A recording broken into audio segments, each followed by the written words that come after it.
Welcome to the world of science fiction where extraordinary tales come to life. Enjoy the journey. Jace Kova's fingers trembled as he wrestled with the failing controls of his scout ship, the Star Manx. Alarms blared, and the scent of burning wiring filled the cockpit. "Come on, girl, hold together," he growled, but the ship groaned in protest as it tore through the violet atmosphere of HFY. The planet's twin suns cast eerie shadows over jagged crystal mountains, and Jace braced for impact. The crash sent him tumbling into a field of luminescent ferns. Gasping, he unstrapped his harness and grabbed his emergency kit. Before he could stand, a blade of pure energy hummed at his throat. "Identify yourself, Offworlder," a voice commanded. Jace looked up into the slitted golden eyes of a tall, silver-skinned alien.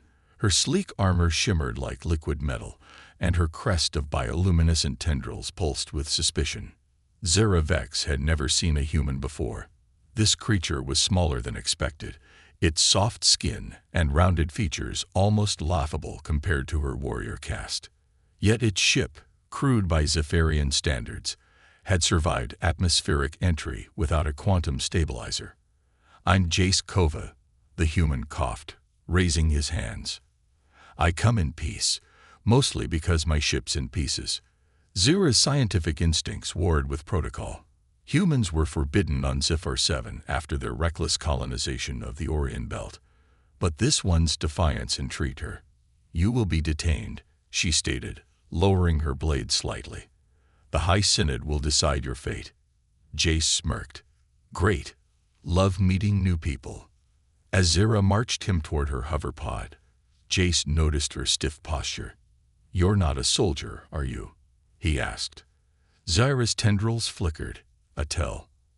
"I am a xenobiologist," she admitted. "Then why the weapon?" Jace nodded to her energy blade. "Because," she said coldly, "your species destroys what it doesn't understand." Before she could elaborate, the ground trembled. The sky darkened as a plasma storm. HFY's infamous Skyfire rolled in.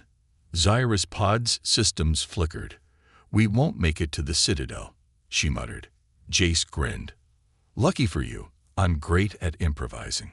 The plasma storm descended like a living thing, crackling with violet lightning. Zira's hover pod sputtered as the electromagnetic interference disrupted its systems. She clenched her jaw, fingers flying over the controls, but the readings were useless, just a mess of static and warning glyphs. Jace watched her for a moment before shrugging off his scorched jacket. "Yeah, that's not gonna work." Zira shot him a glare. "Your assessment is unnecessary." "Just saying," Jace said, already rummaging through his emergency kit. "Your tech's too clean for this kind of mess."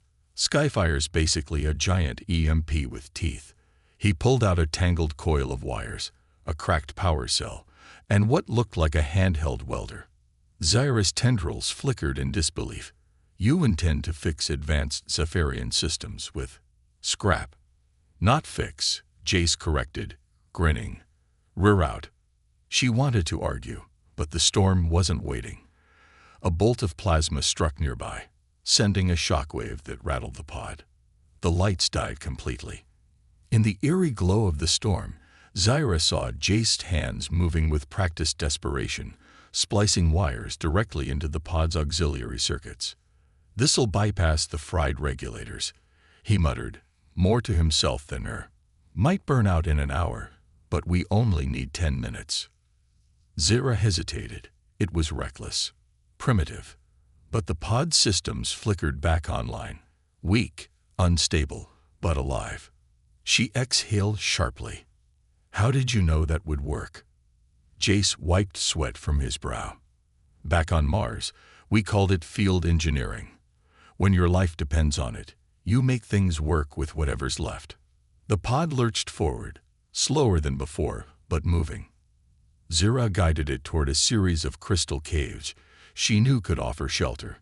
The storm raged around them, howling like a wounded beast. She stole glances at Jace, his hand steady despite the chaos, his focus absolute. Humans weren't supposed to be like this. The Synod's reports described them as reckless, destructive. But this one adapted. When they finally reached the caves, the pod gave one last shudder and died. Jace kicked the door open and jumped out, scanning the jagged crystal formations. Nice digs. Cozy. Zira followed, her armor's energy field barely holding against the residual radiation. We cannot stay here long. The caves are unstable during skyfire. Then we better get creative. Jace was already moving, prying loose a chunk of luminescent crystal. He wedged it into a crevice, refracting the storm's light into a dim glow. Heat source, he explained at Zira's questioning look. Crystals absorb plasma energy. We can use them like batteries. Zira's mind raced. The concept was crude, but it made sense. Zypharian science relied on precision, not improvisation. Yet here was a human, turning the planet's own hazards into tools. A deep rumble shook the cave. Cracks spiderwebbed across the ceiling. Jace grabbed Zira's arm, yanking her back just as a stalactite crashed where she'd stood. Run. They sprinted deeper into the caves, the storm's fury echoing around them. Zira's heart pounded, not just from exertion, but from something else, a feeling she couldn't name. This human had saved her twice now, and she didn't even know why. When they finally collapsed in a safer chamber, Jace leaned against the wall, breathing hard. So, he said between gasps, still think humans just break things? Zira didn't answer, but for the first time, her tendrils pulsed a softer hue, not suspicion, but something closer to curiosity. The storm outside raged on, but inside the cave, something new was beginning. The storm passed by dawn, leaving the sky streaked with eerie violet light. Jace stretched, his muscles stiff from sleeping on the cave floor. Zira was already awake, her golden eyes scanning the horizon through the jagged cave entrance. She hadn't slept. Zypharians only needed brief neural resets, not the deep slumber humans required. You look terrible, she observed as Jace rubbed his face. Gee, thanks. He grinned, rolling his shoulders. You look like you've been standing guard all night. Which, knowing you, you probably were. Zira ignored the jab. The Citadel will have sent search parties by now. We should move. Jace didn't argue. He'd seen enough of Zephyr 7 to know he didn't want to be stranded in the wilds. But as they stepped out of the cave, the landscape had changed. Crystal formations had shifted, new fissures split the ground, and the air smelled of ozone and something metallic. Your planet doesn't mess around, huh? Zira's tendrils flickered in what might have been amusement. It is. Dynamic.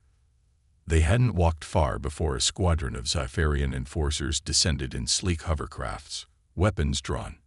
Jace instinctively raised his hands, but Zira stepped forward, her voice sharp with authority. Lower your arms. This human is under my custody. The lead enforcer, a broad-shouldered male with deep violet skin, hesitated. Lady Vex, the Senate has ordered his immediate containment. He is a trespasser. And I am a member of the Science Ascendancy, Zira countered. His knowledge is valuable. Stand down. The enforcer relented, but his glare at Jace promised trouble. The flight to the Citadel was silent. Jace watched the sprawling city rise from the horizon. Towers of reflective alloy, bridges of living crystal, everything precise and gleaming. It was beautiful in a cold, calculated way. Nothing like the chaotic, patchwork colonies of humanity. When they landed, they were escorted not to a cell, but to a grand chamber where 7 Zypharians sat in a semicircle. The High Synod, their leader, an ancient figure with silvered tendrils and piercing white eyes, studied Jace like a specimen. Jace Kova of Earth, the elder intoned. Your presence here violates the accord of separation. Jace swallowed. With all due respect, I didn't exactly plan the landing. Zira stepped forward. Elder Voris, this human survived Skyfire using only primitive tools. His adaptability could benefit our research. Murmurs rippled through the Senate. A sharp-faced female leaned forward. Benefit? Humanity's recklessness nearly destroyed the Orion Belt. We cannot risk contamination. Jace bristled. We learned from that. We're not the same species we were a century ago. Prove it, challenged another elder. Silence fell. Then Zira did something unexpected. She removed a small device from her belt. A recorder. I documented our survival in the caves. Observe. A hologram flickered to life, showing Jace rigging the crystals, bypassing the pod systems, reacting faster than thought when the cave collapsed. The Synod watched, their expressions unreadable. Finally, Elder Vorus spoke. One trial.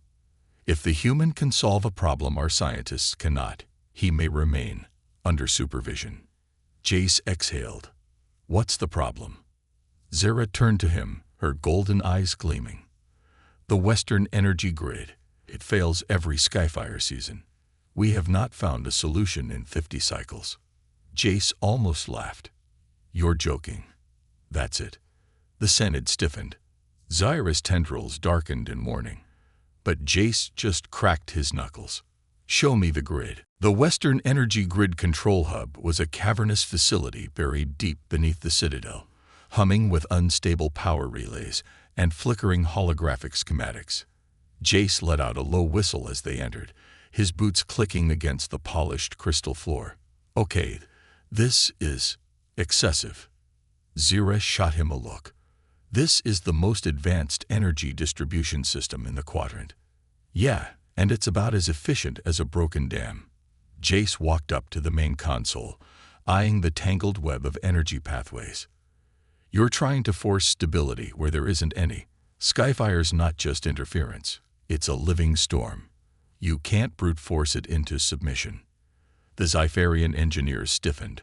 One, a wiry male with cobalt blue skin, sneered. And you presume to know better. Jace didn't answer. Instead, he grabbed a datapad and started sketching. His fingers flew across the screen, rough, jagged lines that made no sense to the Zypharians. Zira leaned in, her tendrils pulsing with curiosity. What is this? Adaptive routing, Jace muttered. Instead of fighting the storm's surges, we redirect them. Temporary storage here, bleed off channels there. Let the energy dissipate where it can't hurt anything. The lead engineer, an older female with scars across her nasal ridge, frowned. That would require recoding the entire grid's logic. Jace grinned. Exactly. Zira hesitated. The Synod had given them one chance. If this failed, Jace would be exiled, or worse. But something in his confidence was infectious. Do it, she said. The engineers protested, but Zira overruled them. Jace worked for hours, splicing in makeshift regulators from spare parts, rewriting protocols in a hybrid of human and Zypharian code. The others watched in disbelief as he jury-rigged systems that should have taken weeks to reconfigure. Finally, he stepped back, wiping grease from his hands. Try it now. The lead engineer activated the grid. For a moment, nothing happened.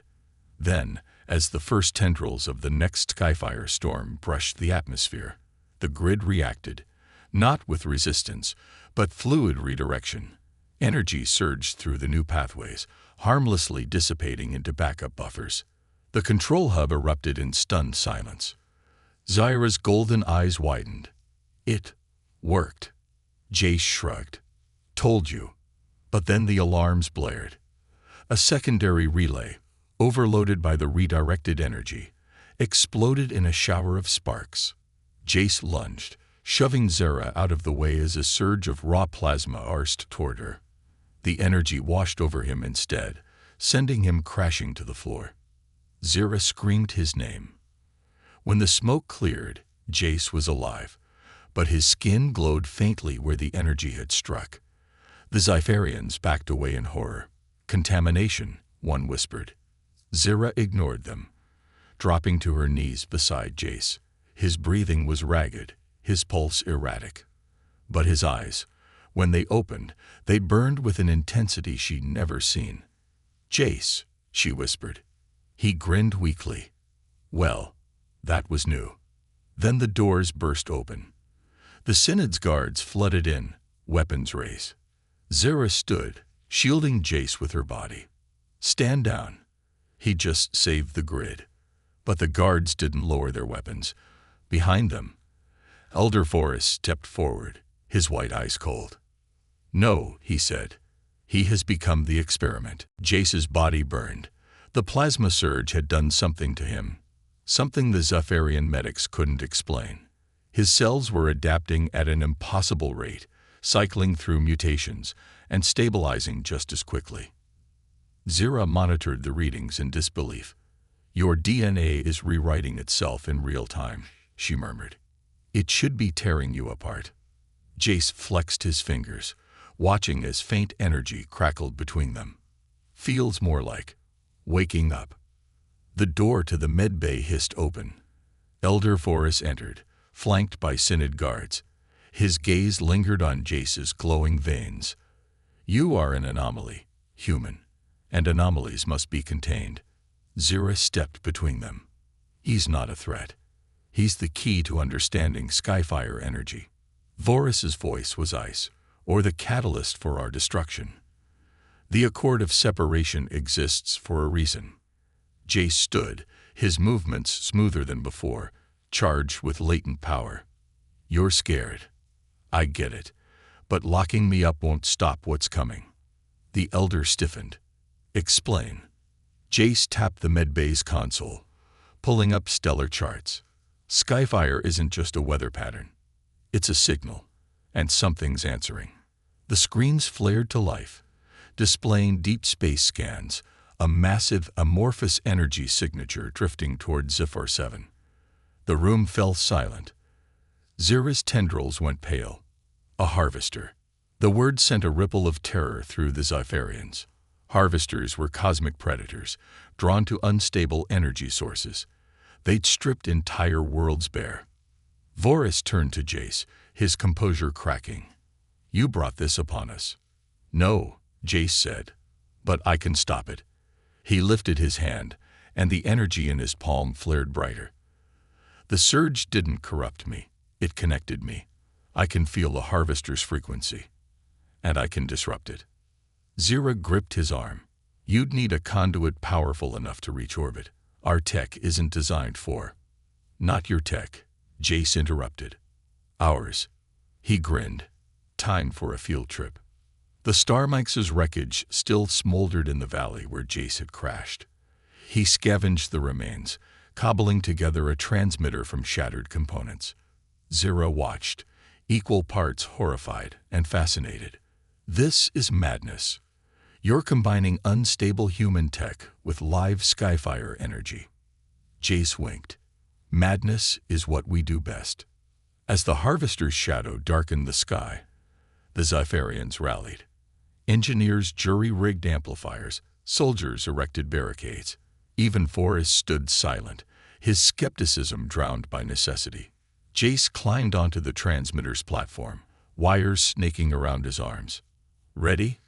Zira hesitated, then pressed her palm to his. Together. He activated the device. Agony ripped through him as raw energy surged into his body, then outward in a blazing beam. The harvester recoiled, its form flickering. Jace gritted his teeth, pushing harder. Zyra's voice cut through the pain. It's working. But the transmitter overheated, metal melting. Jace's vision blurred. Just before collapse, he grabbed Zura's wrist, channeling the energy through her. Her tendrils ignited like supernova as their combined will forged a final devastating pulse. The harvester shattered. When Jace awoke, he was back in the Citadel, Zura at his bedside. Her tendrils had changed. Streaks of gold now shimmered in their silver. You lived, she said softly. Disappointed. Her lips quirked. Annoyed. I told the Synod you would. Outside, Zephyr 7's twin suns rose over a world no longer afraid. The accord of separation was being rewritten. And somewhere in the wreckage of the Starmix, a single Earth-made transmitter hummed with alien energy, waiting. Jace grinned. So, what's next? Zura's golden eyes gleamed. Everything.